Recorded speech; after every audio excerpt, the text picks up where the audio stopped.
Thanks for that update, Richard. As you just heard in the previous segment, the situation in Europe does not appear to be improving. We will continue to closely follow developments and the standoff with Russia that has been unfolding. Mr. President, we have a national emergency. Please follow the military officer right away. We have to get you to the bunker.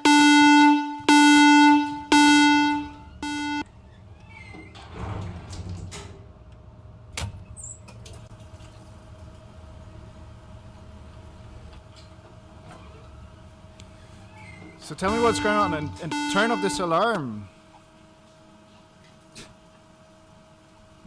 Mr. President, this is General Doyle of the Pentagon's Command Center. We need to convene a nuclear crisis conference as soon as possible. Hello? Can you hear me? This is John Myers, head of the Secret Service. The helos are en route with an ETA of 7 minutes. When they arrive, we will be evacuating the president. Mr. President, this is Strategic Command. You don't have much time to make a decision. It's important that you focus on that clock to your right. It's counting down the time to the last chance for a decision. If you don't make a decision before that clock hits 0, we'll lose our entire ICBM force. We've detected 299 incoming missiles launched from Russia.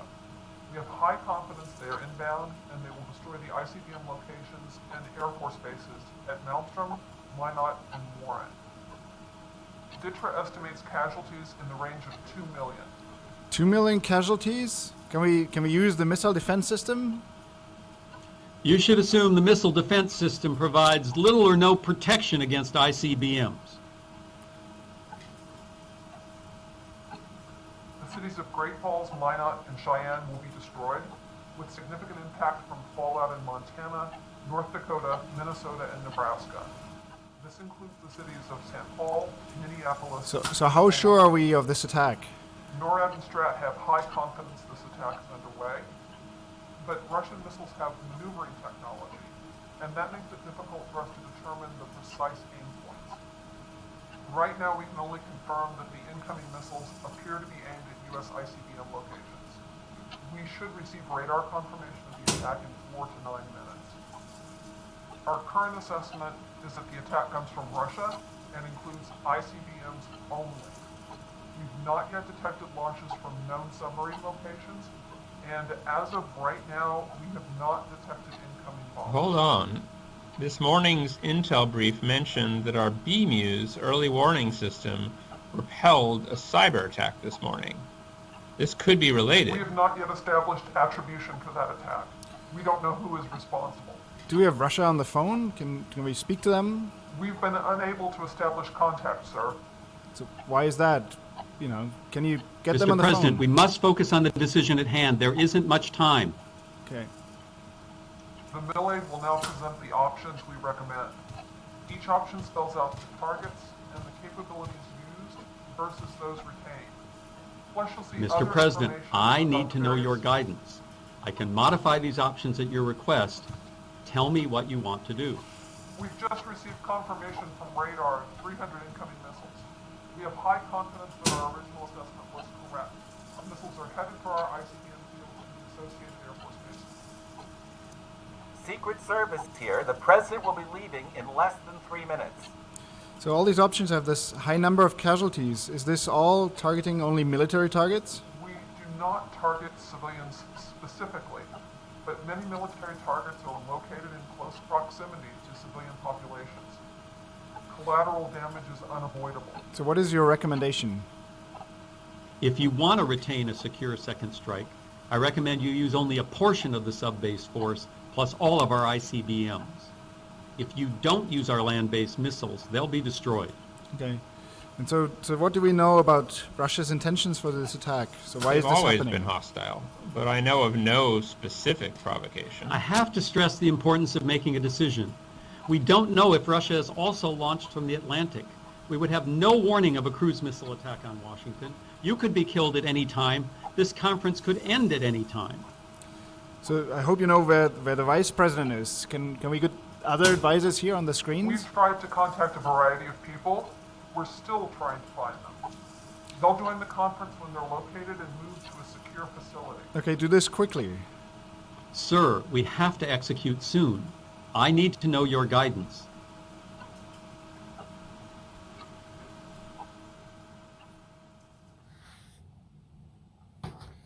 So in situations like this, the US president has only 15 minutes to make a decision. Do you know what questions you would ask? Do you know what option you would choose?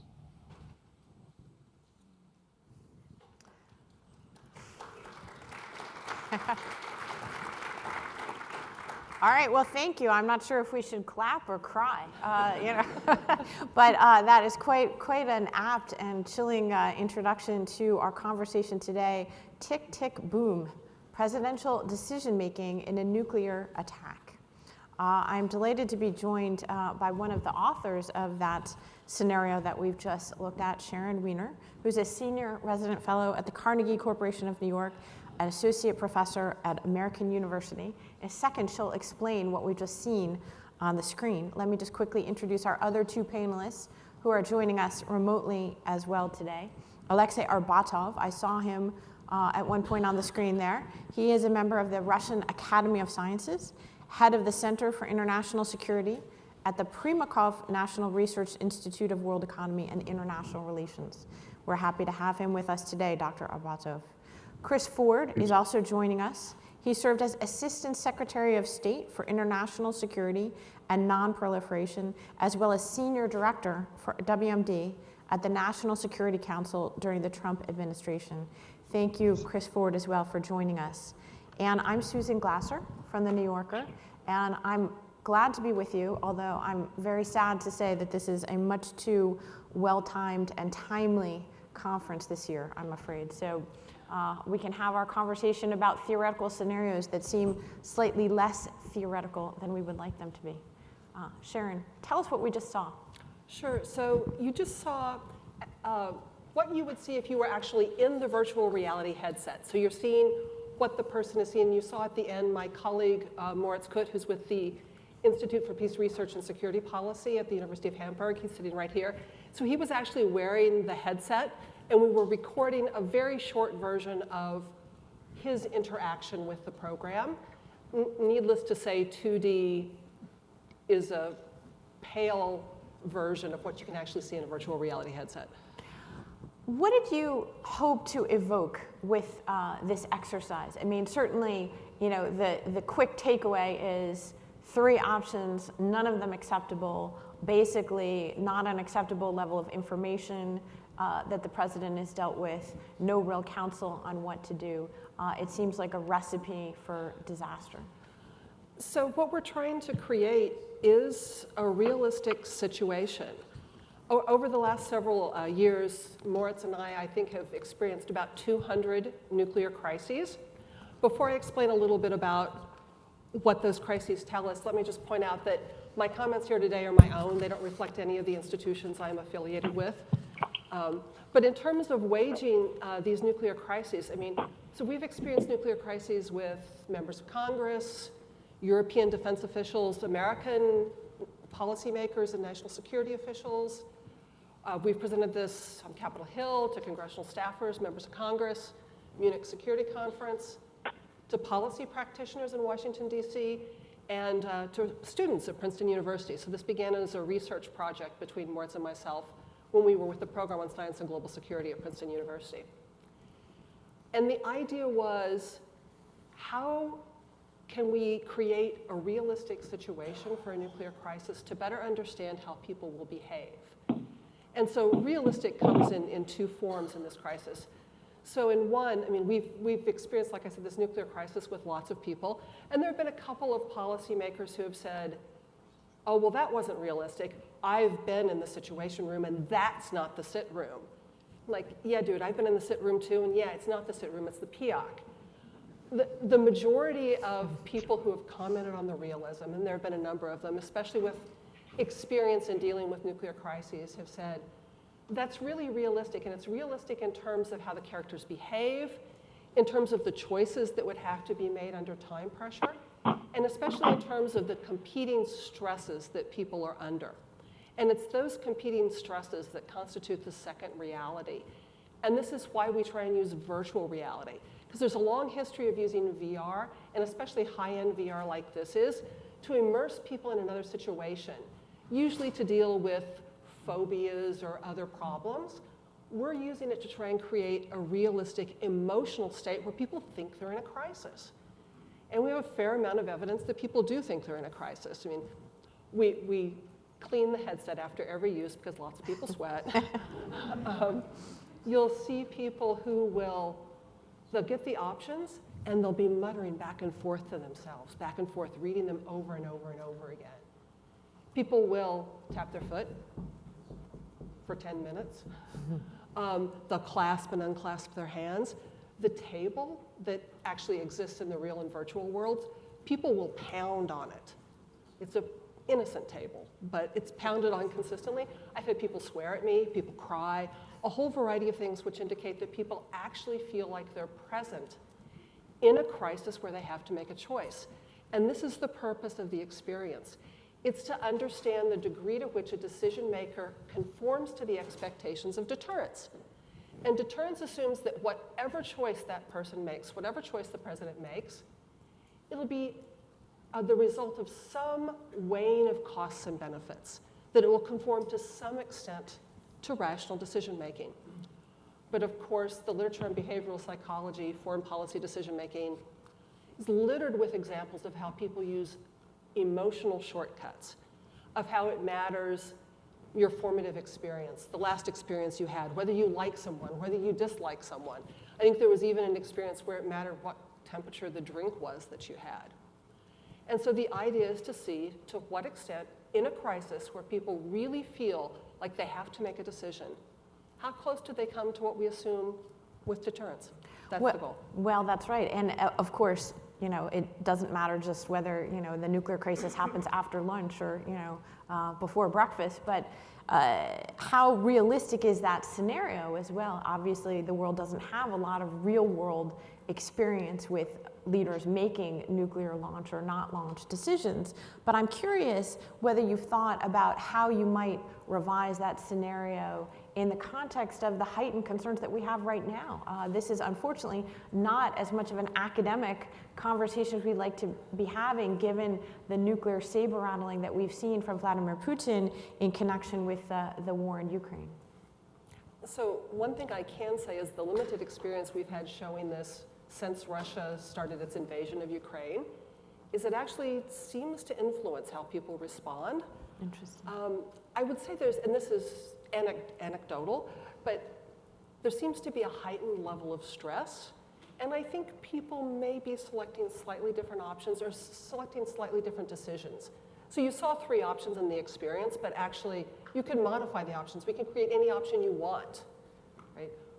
Most people don't ask, but it can be modified. Now, in terms of modifying the experience, it would be great if we could modify it to deal with a limited nuclear attack and then to mimic the dynamics of escalation.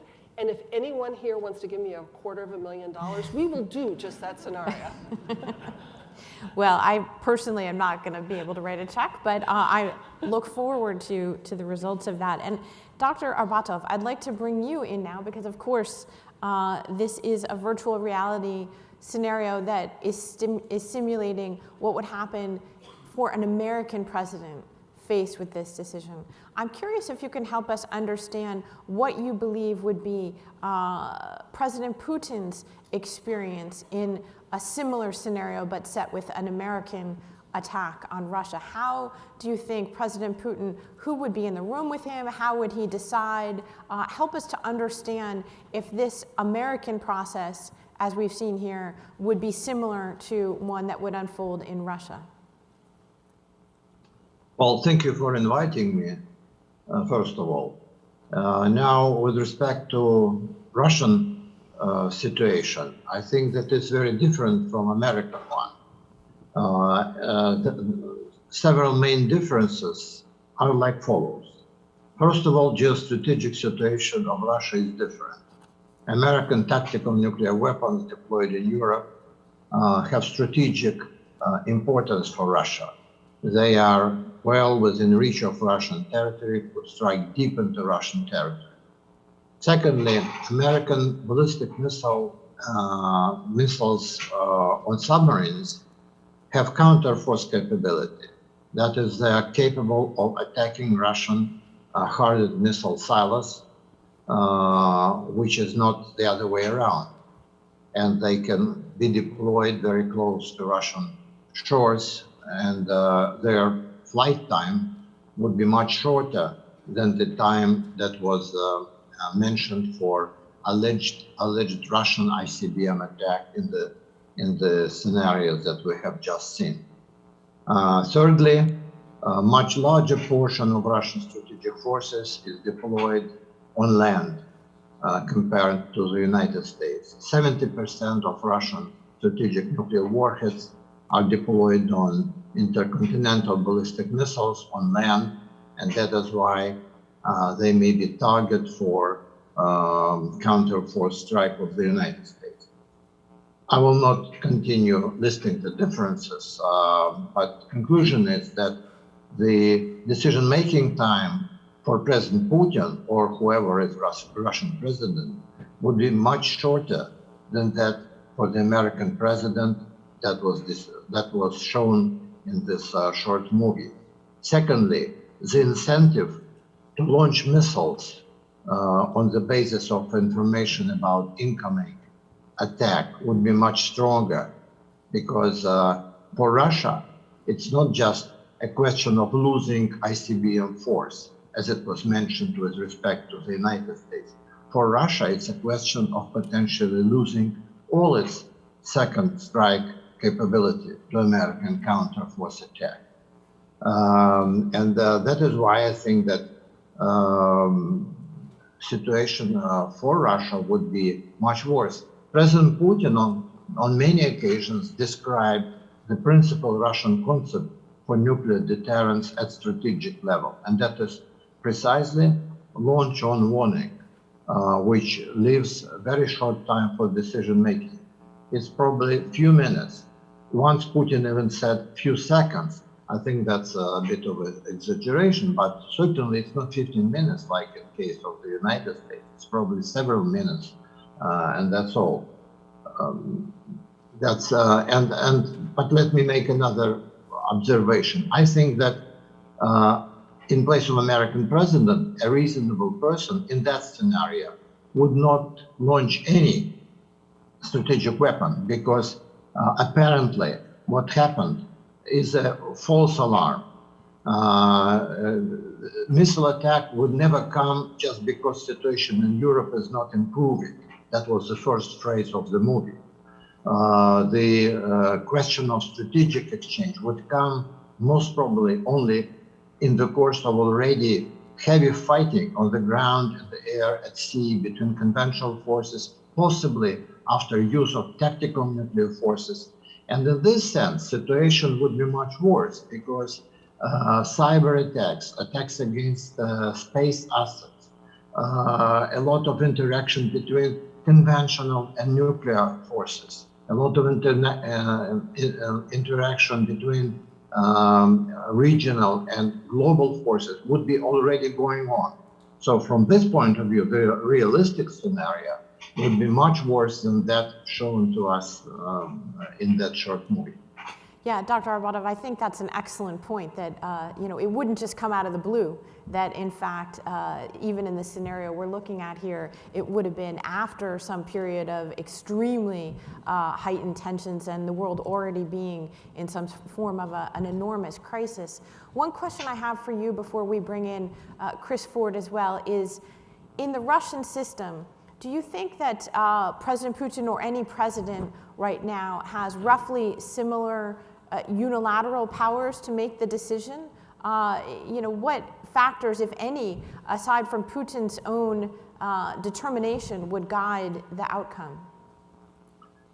In the Russian system, this procedure and the technology is a much greater secret than in the United States.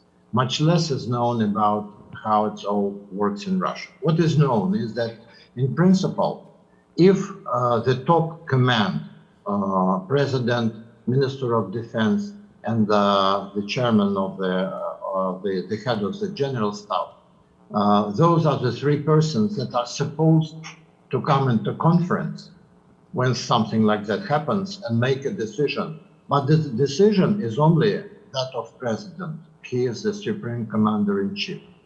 The other two can advise him, but they are not to make a decision. The three terminals, which we call Cheget, it's part of this command and control Kazbek system. The three terminals are, if they are out of command centers, for some reason, they are not together in command center, or they are not connected being in separate command centers, which are hardened deep underground or air command centers. In that case, the other two, that is Minister of Defense and the head of the General Staff, probably, I say probably because it was never officially disclosed, probably have authority to authorize use of nuclear weapons if the president is incapacitated or out of communication. So it's basically a backup procedure for them to have their own terminals, which you call football. We call it nuclear suitcase or nuclear briefcase.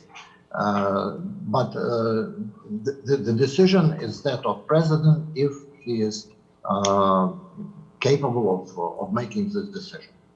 Well, I'm not sure that answer is going to be reassuring to many people in the audience today, the idea that there is also backup launch capability in the Russian system. Chris Ford, I want to bring you in as well to discuss this very question of the enormous power that both the American and the Russian systems vest in a single individual. This is obviously a scenario of individual decision-making that we're looking at here, and one of the clear takeaways for anyone looking at it is the extent to which, this almost unbelievable power has been vested in a single person who has limited information, advice, and capabilities in the moment of decision. So, Chris, can you walk us through a little bit, your view of how much who is in the chair matters? How different an outcome would be on the basis of a different American president? Well, I guess what I would say to start off with, after thanking you, of course, for having me be a part of this really interesting event, and conveying my apologies for the instability of my internet connection here. I did not anticipate that would be the case, so thanks for your flexibility and that of the team and getting me on through the audio circuit here. I guess what struck me most was actually those issues of information that you just described, rather than, in the scenario as it was played in the video, there aren't a lot of obvious, to use a sort of a virological term, there aren't a lot of like receptor sites for individual character, except just in the sense of how risk averse one might be. What struck me as being most important in this scenario is actually, I have to say how poorly staffed this particular president seems to have been by his military apparatus. This is a president who, though being president, seems to actually think that it might be a question as to whether or not he can use ballistic missile defense against 300 incoming missiles, and Lord knows how many reentry vehicles. There's no talk of survivable second strike options. There's no talk of there's no acknowledgement that launch on warning is simply an option in the way that the U.S. nuclear posture is set up. Every bit of this makes it feel as if it is the only available option. And, oh, by the way, you have to decide now, because apparently this president thinks he can only launch missiles from the basement of the White House rather than from the helicopter or the airborne command post or some bunker under a mountain someplace. This is a very poorly prepared president. And I don't mean in terms of advanced preparation. I mean in terms of what his staff and his briefers are telling him at that moment about what his options are. There's no, to hear them talk, you have to make a decision now, Mr. President. You have to decide that if you don't decide now, you will lose your whole force. There is no discussion even about the theoretical availability of second strike options. There is no discussion of the possibility of either launch under attack, which is to say not just wait until see if something is actually going off before you fire. Could the BMU's cyber attack, could that be related to why there are incoming radar bogeys, and maybe you want to wait and see whether something actually starts to go off at 9 knots before you tell your submarine commanders to fire. There's no discussion of a pure ride-out option. The information here is very, very poor. And in that context, I think that's much more important than the question of, I mean, I would say that individual human personal character in a commander-in-chief in these kinds of scenarios is probably more important in the run-up to this kind of a situation. Whether or not you get into a crisis in the first place, how it develops, how the other side perceives, how each side perceives how threatening the other is. I think character can be very important there, but if it comes down to just these sort of 5 minutes before you get thrown onto a helicopter, I wonder if that distillation makes a lot of aspects of character that one, here is worried about in the press less important. Runs to risk aversion, sure, maybe that's a thing. Whether one freezes, there's a fight, flight, or freeze kind of reptilian brain reaction cycle.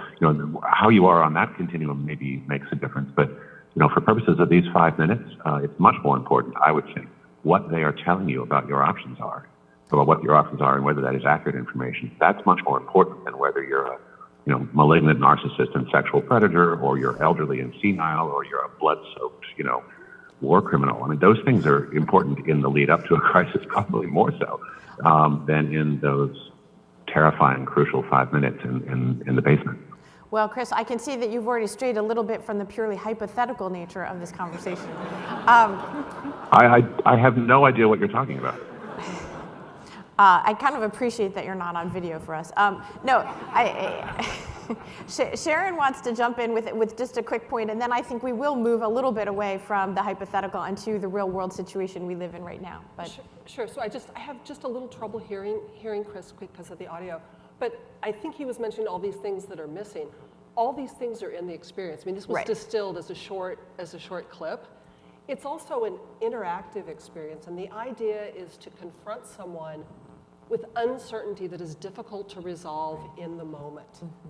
And so that's why, for example, this attack, 299 incoming ICBMs, it kind of sounds like a bolt out of the blue, the sort of thing that we normally didn't talk about for the last couple decades. And so because the experience is interactive, part of the question is, do people ask about that? What, do they cue in on the notion that, wait a minute, this doesn't quite make sense? And what do they do with that uncertainty? Mm-hmm. Mm-hmm. And does that uncertainty resolve itself in wait, gather more info? I know I have a secure second strike, I don't have to act now. Or is it the sense that people feel like they actually have to make a choice and do something? Mm-hmm.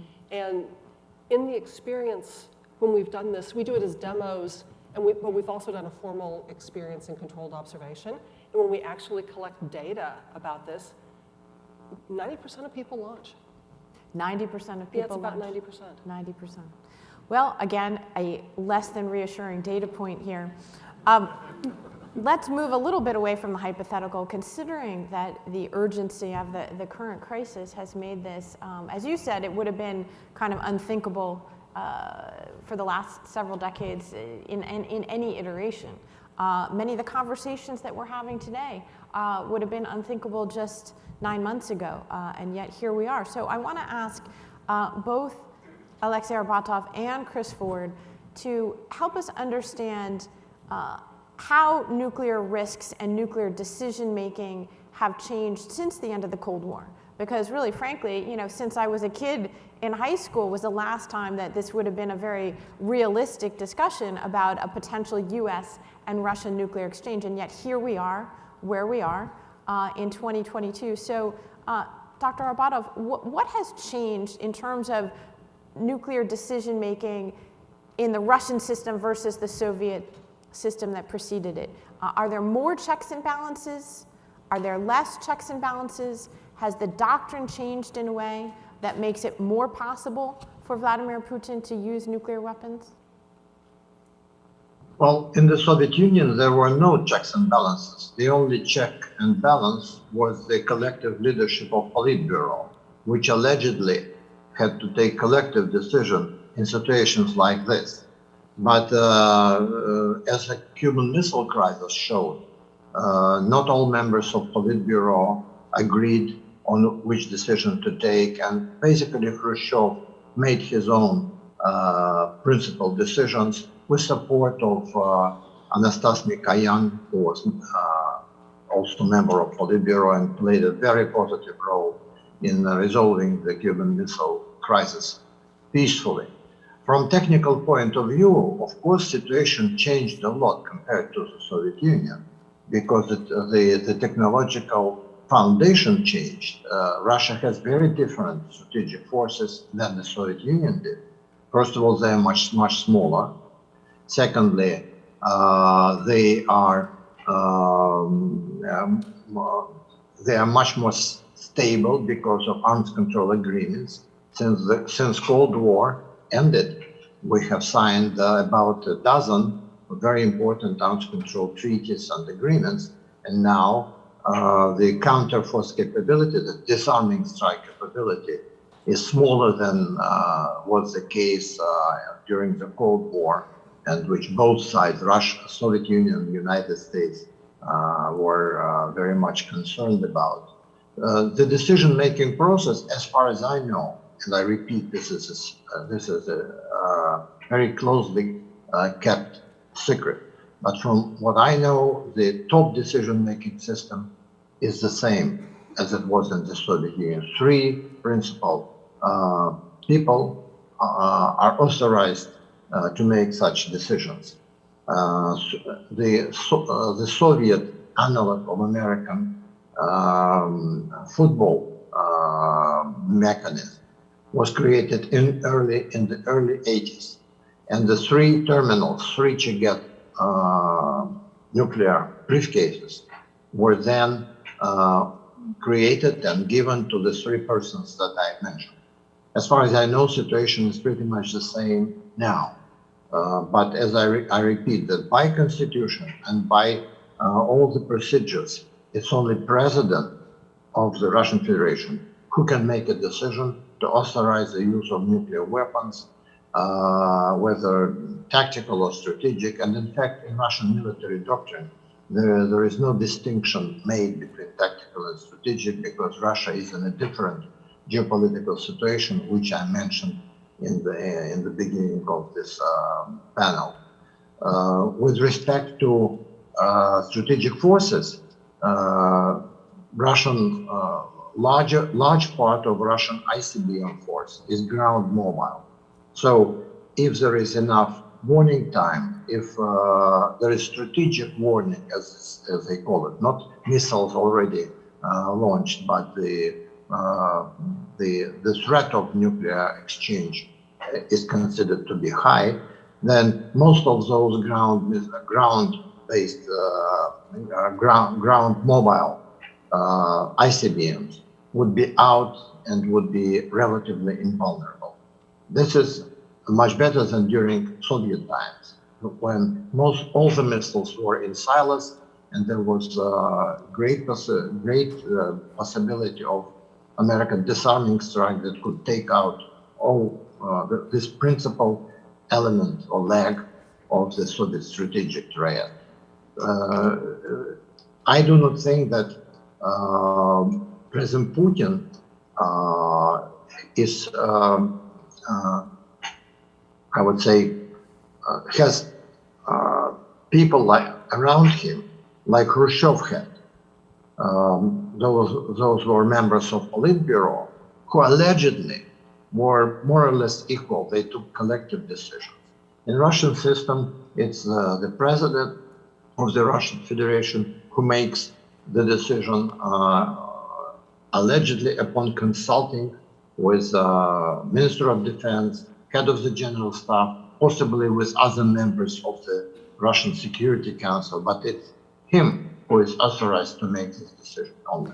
Can I just clarify, given the situation that we're in at the moment, would this apply to any launch of any nuclear weapon? So that would possibly include tactical nuclear weapons as well?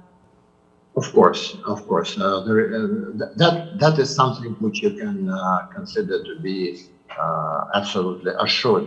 Any use of any nuclear weapon can be exercised only by direct order of the president. Chris. It does mean the communication system is the same. With tactical nuclear weapons, the command and control system is very different from strategic ones. Strategic ones are designed, there is much greater element of automatic systems with respect to strategic forces because they are supposed to react quickly. This is not the case with tactical nuclear systems, which are intertwined with conventional forces, and in case of war or very high risk of war, would be probably deployed together with conventional forces. But certainly, every single warhead may be employed only upon the decision of the president. Chris, can you tell us what changes, if any, have been made to the way in which the American nuclear arsenal is handled, and especially the decision and how that decision would be made since the end of the Cold War, and whether you think there are sufficient safeguards in place to guard against the kind of bad information that is clearly a part of this scenario?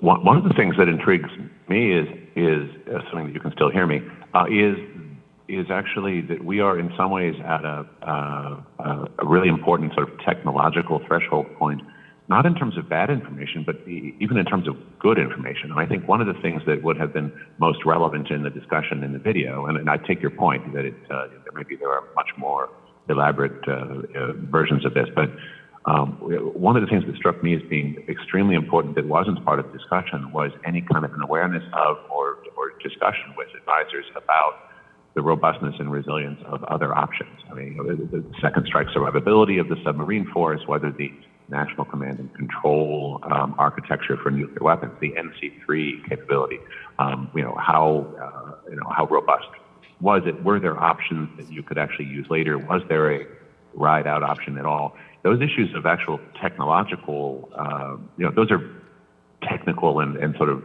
systems engineering challenges of a sort, and questions of your strategic posture.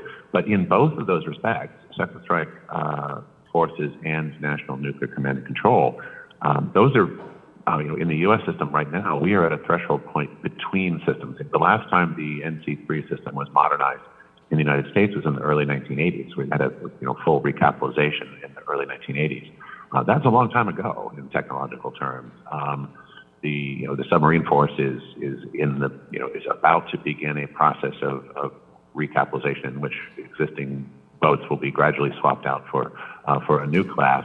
Those are important threshold points, in part precisely because whether or not those assets are vulnerable and whether or not those communications links can stand up to the demands of making sure that no matter what in the heck is going on, the right sorts of information are able to get through back and forth between whoever has the football and forces in the field.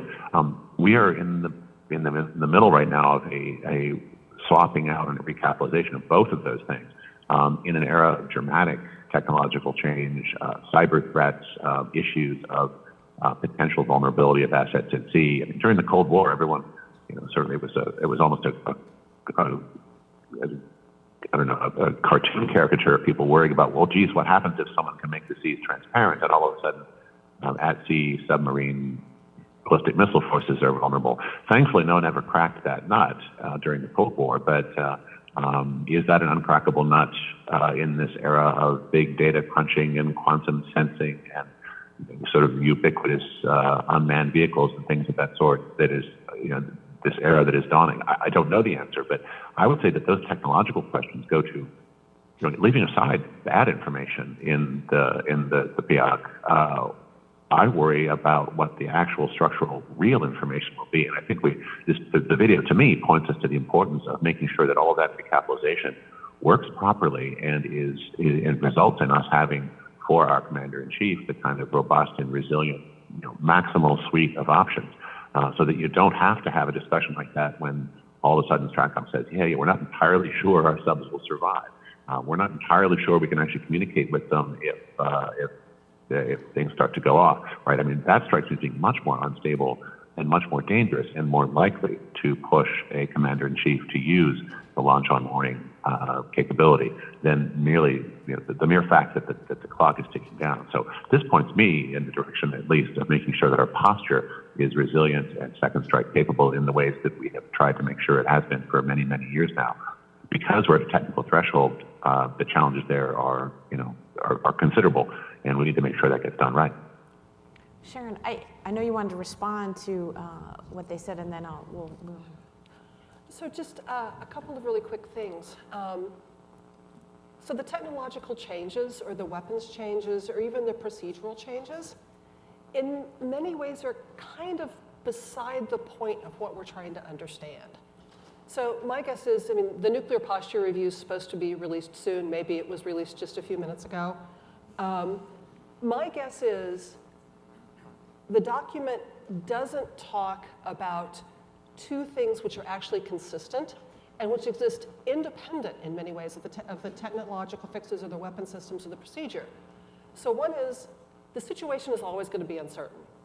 There's always going to be a level of things you don't know that you wish you knew, and you can't get those things probably before you have to make a decision, even if your decision is, you know what, I'm going to wait. So that uncertainty is always going to be there, and you can't resolve it with a technical fix. And, sorry, the other uncertainty is, well, it's not an uncertainty because it's associated with people. People do crazy things. There's a vast literature about how people make decisions on the basis of gut responses, on the basis of whether or not they feel they're winning or losing. We know the adage, go for broke, right? That's based on decision-making heuristics, and it's not rational. If you're losing, you shouldn't go for broke. You should play it safe. These things run as constants throughout the nuclear command and control history, the architecture, how we deal with nuclear weapons. And my guess is if you look at the nuclear posture review, there's not a paragraph that says, oh, here's how the president plans to deal with this uncertainty. Mm-hmm. That's right. So in fact, this is, once again, not really even a theoretical conversation, but it strikes me that we are been spending the last 8 months talking about the psychology of Russia's leader, trying to understand whether the use of nuclear rhetoric from the president of Russia and some of his advisors in the current context is in and of itself a nuclear crisis. President Biden recently was quoted as saying the risks of Armageddon are greater than they have been since the Cuban Missile Crisis, which we're observing the 60th anniversary of this week. So I want to ask both Alexei Arbatov and Chris Ford, number one, do each of you consider that we are, in fact, right now in a nuclear crisis?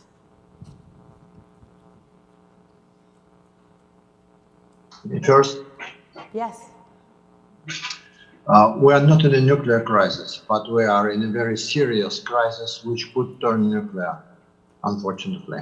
Which would turn nuclear? Not yet at a stage in which Soviet Union and the United States were exactly 60 years ago, because on October 27th was the most dangerous, the most acute situation, exactly 60 years ago. We are not yet at this stage, fortunately. So we have a chance to back away from it. But certainly the situation is a matter of great concern. Mm-hmm. Do you believe that it is responsible? What is the role of making nuclear threats in a world like this? So say it again. Why would President Putin be using nuclear threats in the middle of this war in Ukraine? Well, I'm not advocate of Putin, but to make the record straight, he has never mentioned nuclear weapons in various threats that he made. He made hints in direct talks, double talk, but he never said nuclear. He never said tactical nuclear. He expressed it in different way. But what is the rule? There are no rules, but what is the purpose? For me, it's clear. The purpose is deterrence. Deterrence of NATO involvement into what is happening in Ukraine, and deterrence of starting to implement strikes against Russia. Mm-hmm. So do you find that to be an effective deterrent? Well, up to now, it has been effective deterrent because NATO is not directly involved. NATO is not providing Ukraine with long-range offensive missiles that could strike deep into Russian territory. Russia, on the other hand, is not hitting NATO countries, is not hitting NATO communication lines, depots in Poland, the Baltic states, from which the arms and other technology is transferred to Ukraine. So up to now it was working, but this is certainly not reason to rest assured. It may stop working any moment. That's why we have to urgently take some measures to back off from this break. Chris, I want to ask you the same question. Do you agree with President Biden that we are in a crisis in which Armageddon is a possibility right now? I would say that we are in a nuclear crisis of a sort, but I think it's a somewhat different type of nuclear crisis. I don't think we're, and hopefully won't be, but we're not yet at least, in a sort of edge of Armageddon situation. We are in a different type of nuclear crisis, and it revolves around what I sometimes refer to as the offensive nuclear umbrella.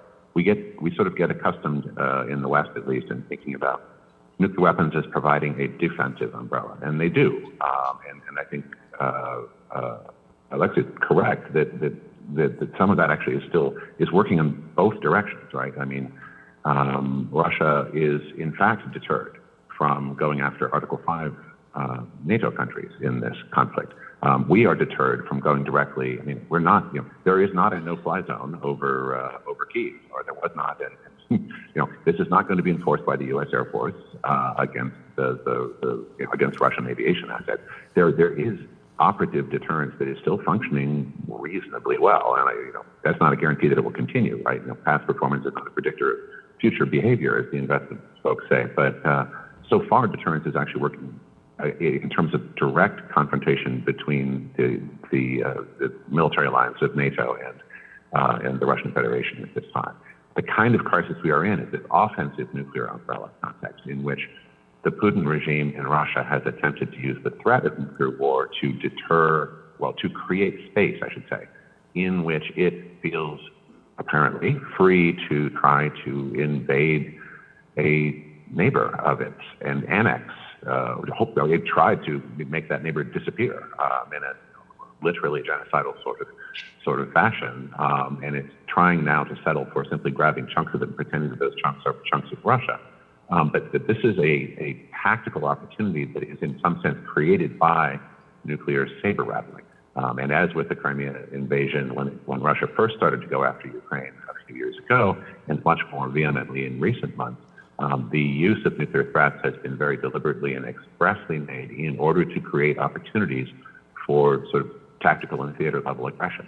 That is a different type of nuclear crisis than the Cuban Missile Crisis, thankfully qualitatively and quantitatively. It's a crisis nonetheless, but it's a different kind of thing. And we don't really know it is difficult to deal with that kind of crisis.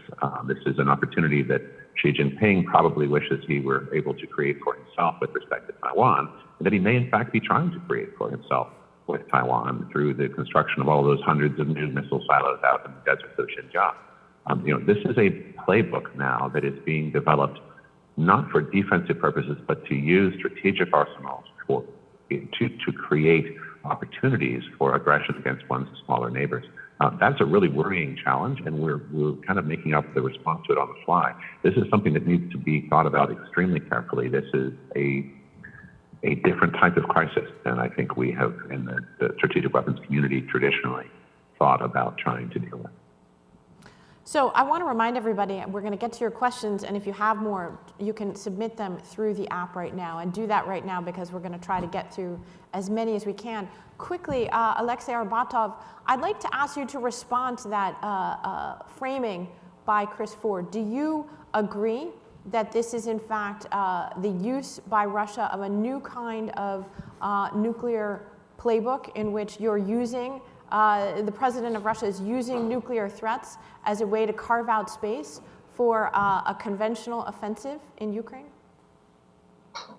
President of Russia is talking about such things in order to deter NATO from intervening into what is happening in Ukraine, intervening to oppose Russian special military operation in Ukraine. And he openly said it. You may interpret it in the way you have mentioned, in a theoretical way. There is a great theory of nuclear deterrence, which counts many decades of libraries of book and seas of conferences. But he was quite open about such warnings, I would say, from beginning from March 24th, when he declared the start of the special military operation. He said, I want to bring attention of everybody that if somebody will try to intervene and prevent us from doing what we want to do, or to threaten, he said, to threaten Russian nation and Russian state, then we will retaliate in a way that would be very terrible. So something like that. That's what he said. Sharon, what conclusions do you draw from Vladimir Putin's use of nuclear rhetoric? Do you think he is, in effect, expanding the Russian military playbook by using this threat? I think this is a good example, again, of the uncertainty and the role of perception in deterrent threats. I mean, we just heard a disagreement about the answer to this question, and there's probably more nuanced disagreements in the audience about this. So if we can't agree on the role of nuclear weapons and what they've enabled here, add on a nice coating of trying to manipulate this for political and other reasons, and all we've done is increase the uncertainty that was inherent in nuclear weapons and nuclear threats to start with. So for me, the issue isn't what Putin has used this nuclear threat for, because people will write dissertations about this, right? There'll be huge disagreements back and forth in the community of people that deal with these things. The important thing for me is the manipulation of uncertainty in a situation that is already fraught with uncertainty, and what that does to the robustness or lack thereof of deterrence itself. Well, it strikes me that even having this conversation in anything other than a purely theoretical way is some sort of a new kind of crisis that we haven't had, certainly since the end of the Cold War. I mean, it's interesting to me that if we can't agree on the role of nuclear weapons in this crisis, then how are both Putin and Biden determining what it takes to deter the other? Right, exactly. Let them meet in Indonesia. Did you say let them meet? Let them meet in Indonesia and at Bali and discuss it.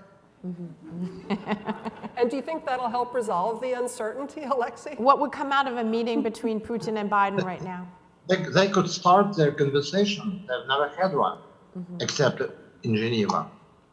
Isn't this if I could a offer form a of slightly blackmail? Sorry, contrarian. Chris. I just want to finish up with Alexei. How is this anything other than blackmail when you look at it in this way? I mean, why would you meet with someone who's threatening to blow you up? Why would you do that? Well, during the Cuban Missile Crisis, that was exactly what was done by Khrushchev and Kennedy, and they reached a compromise. So thank God they were so wise as to do that, although they never liked each other. It's now people are remembering that after the Cuban Missile Crisis, they developed a real respect towards each other. But before that, they hated each other. They despised each other. But having been wise to avoid the nuclear war, they changed their attitude towards each other. Is the anniversary of the end of the Cuban Missile Crisis, is this something that's talked about, do you believe, in Moscow? Do you think the same lessons are drawn inside the Kremlin as are being discussed here at the Carnegie Nuclear Conference about the Cuban Missile Crisis? You bet.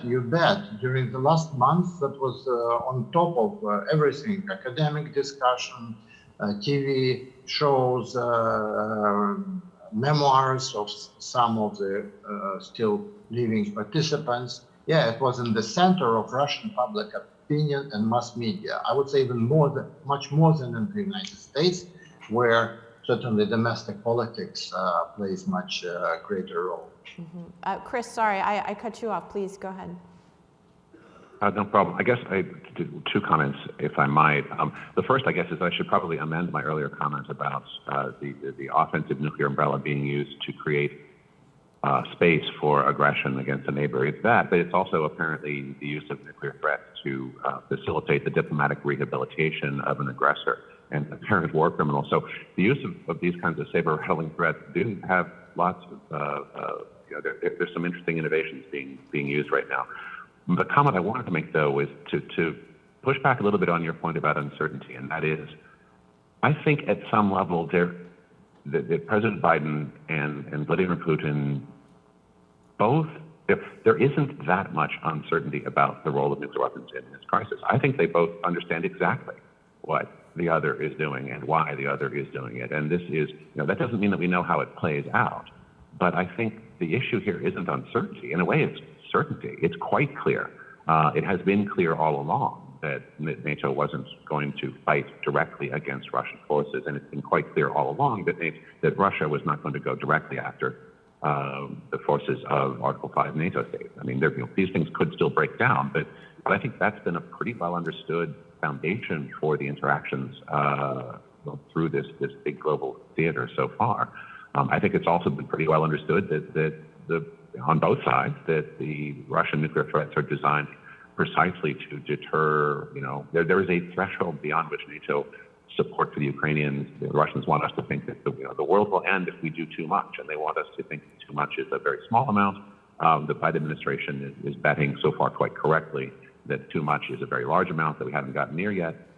They're both playing a sort of a strategic game theoretical encounter here, but I don't think it revolves a lot around uncertainty. I think they have a pretty good idea of the other side's play. We're just waiting to see how the damn thing works out.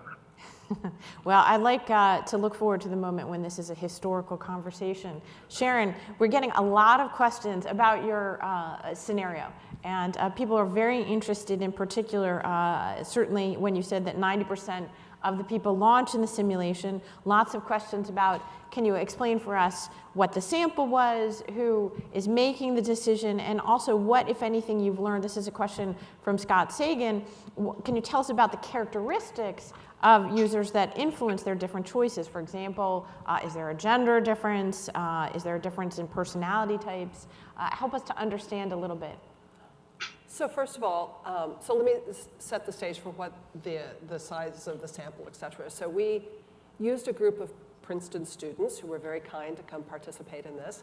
And half of them got a version of the scenario you saw here, which we consider the standard scenario. And half of them got a scenario where we removed the references to time pressure. And we're still in the process of analyzing this data, so I can only give you first impressions, but it seems to be the case that that didn't really make much of a difference. And in terms of gender, personality characteristics, and everything else, we have some data on that. Again, we haven't looked at it yet, but the real issue was instead to ask people, well, why did you make the choice? What were you trying to do when you made the choice of whatever option you chose? And then to look at the conversation they had and the pros and cons they weighed about making that choice. For example, we have a cohort of people who said proportionality was important to me. It was important that we did a proportional response, had to respond, felt like I had to respond. This comes up a lot. I had to do something, but I didn't want to provoke, I didn't want to go over the top. And so the scenario is 2 million dead Americans. Right. And the response they would choose was, 15 million dead Russians. And then in interviews afterwards, you would ask them, how do you think Russia will respond to what you did? And there's a fair amount of evidence that they think Russia will respond and up the ante. So if you're concerned about proportionality and controlling things, that doesn't match with the notion that the response you picked was actually extremely escalatory. Mm-hmm. So what we're trying to do is to look at the choices people made and then say, what does this say about the pros, and making no presumption about what values they should have weighed, but saying what was valuable to you And did you actually correctly weigh that thing, and is it related to the choice that you made? And we're finding there's a fair amount of space between those things. Again, a number of questions around the idea of, your participants, were they asking for different options? I mean, rather than just look at 1, 2, and 3, how many of them are saying, wait a minute, I don't like any of these options, and is there any way that I could delay it, or to the point that we discussed earlier, why do I have to decide right now? Can I decide on the helicopter? All these things are possible. It's an interactive experience, and there are multiple different possible responses.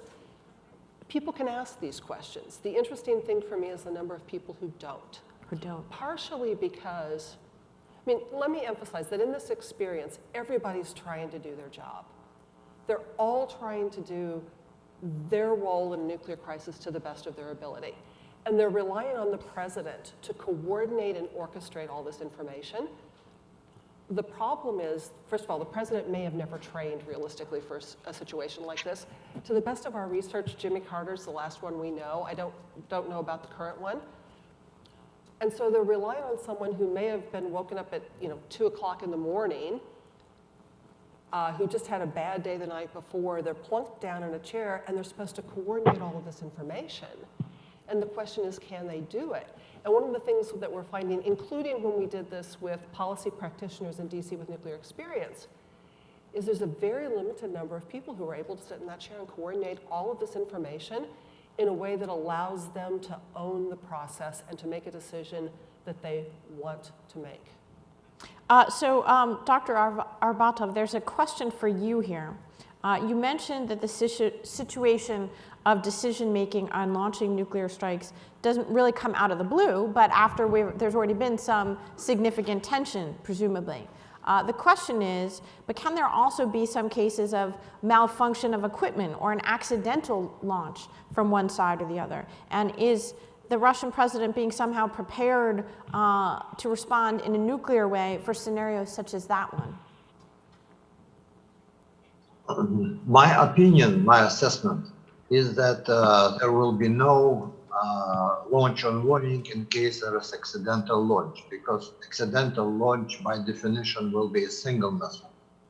Nobody would start massive retaliation in response to a single missile.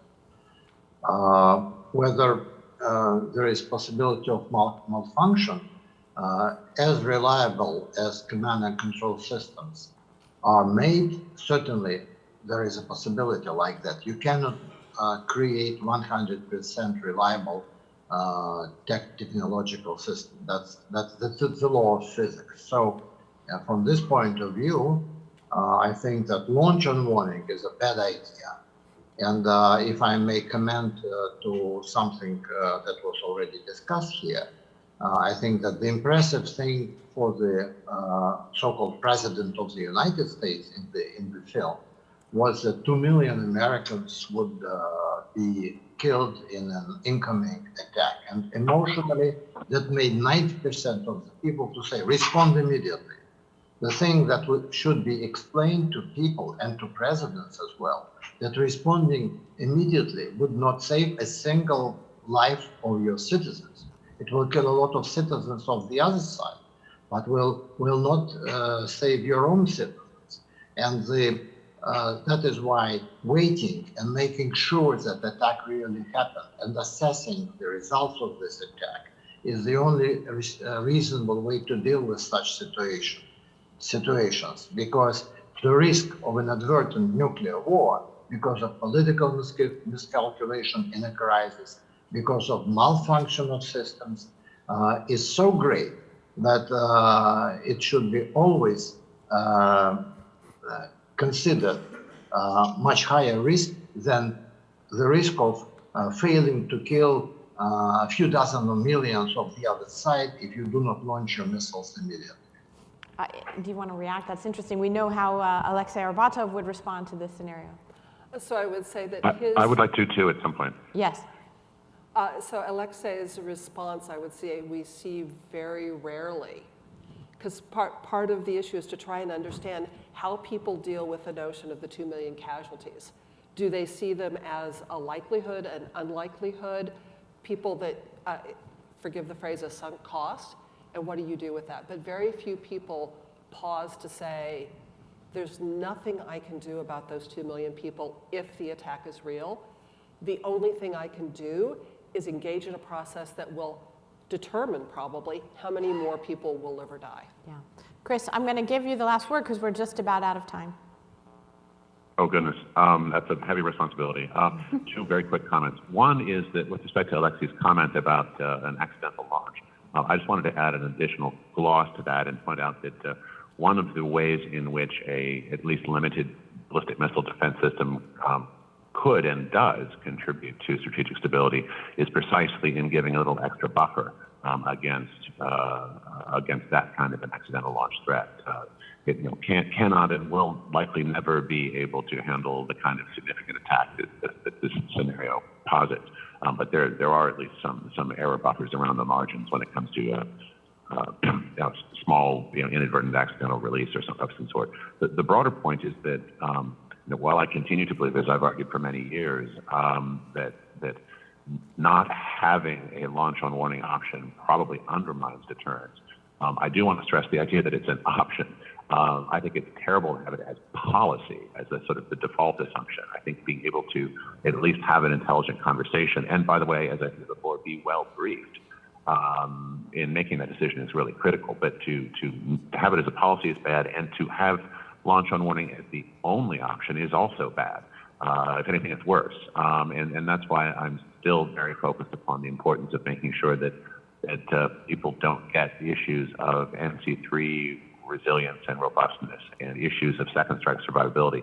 If you get those wrong, you back yourself into a situation where launch on warning becomes really the only available option, and that is, I think, a very bad place to be. If I may make a short additional comment, I think that launch on warning may be preserved purely for deterrence, but should not be considered an operational concept. This is one of the things that we're concerned about. And I would just say, in the experience, the data shows us that most people, even though it's an option, do not see launch on warning as an option. They see it as a requirement. Yeah, and that again is the question of, is it really, can you really include something just as a deterrent and not make the assumption that it might be used in a real life scenario, which brings us back to the beginning of this panel. I'm afraid to say that we might have ruined your lunch. I hope we haven't. I hope you can contemplate Armageddon and then go straight to that. But first of all, I do want to thank Alexei Arbatov and Chris Ford for being with us. I think this has been a very provocative and important conversation. Sharon, thank you for being here with me. I'm tasked with making a little announcement, which is that lunch will be held now in Regency, BCD. And note, though, that if you're part of the Young Professionals track or a Young Professionals mentor, your lunch will take place in Regency AB. But right now, I just want to thank all of our panelists for a very provocative and important conversation that we all hope will be purely theoretical. Thank you very much. Thank you. It was a pleasure.